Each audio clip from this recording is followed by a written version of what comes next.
I see none of you guys decide to let Saya know about me. So lonely here.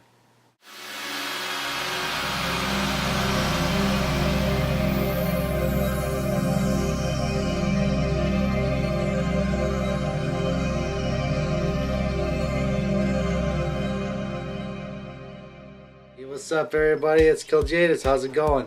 Well, I know this is going to be about a week late, but here's the Bulls bypass on the Bulls versus Celtics series on round one of the playoffs. And with me going over the entire series, I'm whipping out the laptop for this one. The Bulls entered the series number 8, while the Celtics were number 1 seed. The final results: the Bulls winning the first two games, 106-102, 111-97, and then after that, the Celtics go on a 4-game winning streak, beating the Bulls 104-87, 104-95, 108-97, and 105-83. The Celtics win. They are advancing the next round, which undoubtedly you guys know they are having a tough time against the Wizards right now.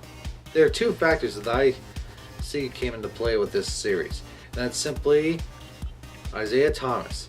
Isaiah Thomas's sister, if you guys know, died, and it just took him off his game for a little bit with him trying to get over the loss of his sister. The second is Rajon Rondo.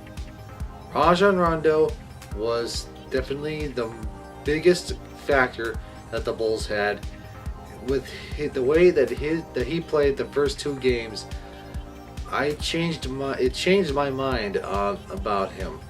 I mean, he played with such conviction, and I wrote him off, early on, and yes, I still thought that he was no good at all. But then suddenly he changed my mind when it came to as soon as playoffs started.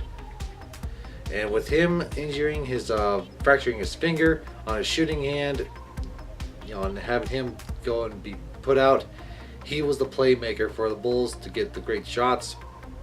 And we just could not find another player that could do that.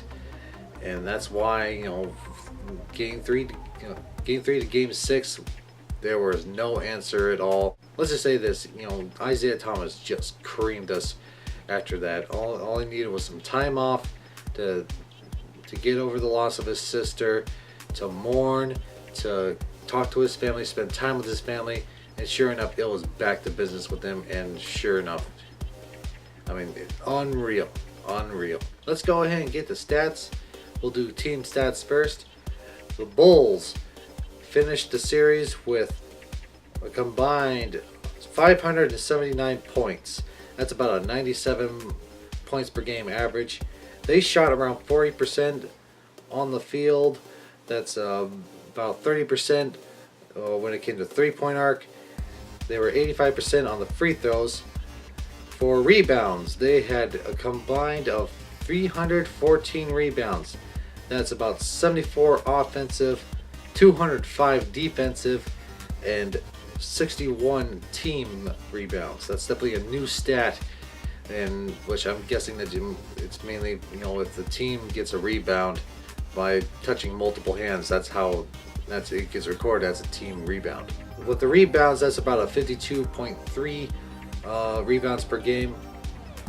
For assists, it's 120 assists.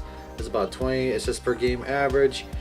43 steals, 7.2 steals per game average, and then 31 blocks. That's about a 5.2 blocks per game average. Now let's get to the player stats. First thing we're going to do is I'm going to do the team leaders for this entire series. So out of 360 minutes that could have been played in that 6-game series, Jimmy Butler leads the way with 227 minutes played. Jimmy Butler is also the leader when it comes to points and points per game, as he was 136 points out of the entire series. That's about a 23 points per game average. The leader in field goal percentage is Robin Lopez with 65, and for 3-point percentage, it goes to Cameron Payne with 100% 3-point shooting, although he did only shoot one 3-pointer that time. So, anyways, free throw percentage. We got a tie with Robin Lopez, Paul Zipser, Jerian Grant, Joffrey Laverne, and Anthony Morrow. They all shot 100% for free throws. For rebounds, assists, and steals, Jimmy Butler leads the way again with 44 rebounds. That's the 7.3 rebounds per game. 26 assists. That's 4.3 assists per game. And 10 steals, which is a 1.7 steals per game average. And lastly, for blocks, we have Dwayne Wade leading that category as he had 8 blocks. That's a 1.3 blocks per game average. Definitely the MVP of that entire series was Jimmy Butler when it comes to stats, but the most missed player that we needed, the key player, was definitely Rajon Rondo. You know, again, he only recorded a certain amount of stats only because of 2 games, but still, you know, we definitely needed him. You know, he definitely changed my mind on the entire series. You know, it just sucks that he got injured. I think we'd give the Cavaliers a really good run for their money. And you know what? It could have the entire series could have gone to a game 7 if Rondo was still around. Who knows? We could have actually beaten the Celtics because it took Isaiah Thomas quite a bit just to get back on his feet and get it back to what he was going to be doing. Anyways, guys, now I'm going to actually show the actual stats. You'll see some NAs next to like percentage and stuff like that. That's because they did not shoot in that area. Like some people, they just didn't shoot free throws. Some didn't shoot 3-pointers and whatnot. And then you're also gonna see some that just did not record anything when it came to like assists and steals and stuff like that. Anything that has a 0, you betcha that there's gonna be an NA when it comes to something per game.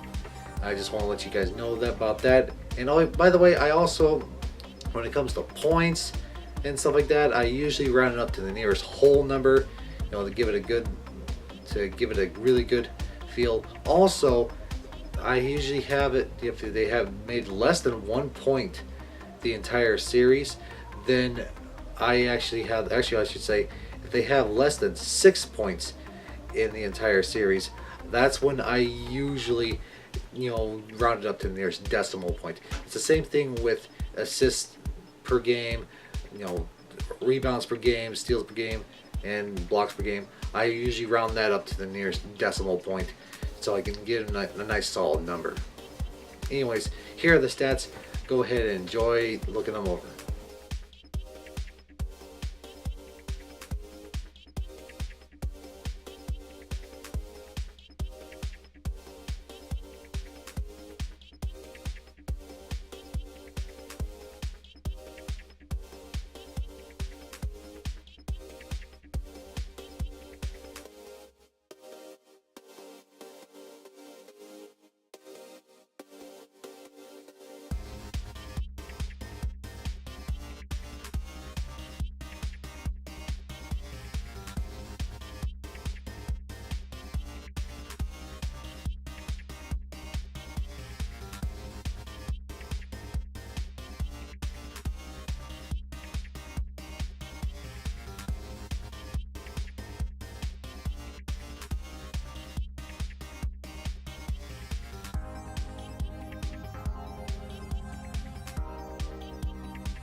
And that's about it, guys. Thank you very much for watching.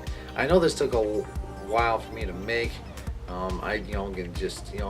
With work and sickness, basically with work and a bit of a sickness that just suddenly came upon me. I was out for a couple days and I just did not feel like, making the video. Even though it was always on my mind, hey, you need to make this dang gum video. But anyways, guys, I hope you liked it. This is definitely going to be the final episode for for the Bulls bypass for the 2016-2017 series, but you know that's just the way it goes. Hopefully next year, in the 2017-2018 playoffs and everything, we'll have a couple more episodes besides just one. Anyways, guys, have a good day.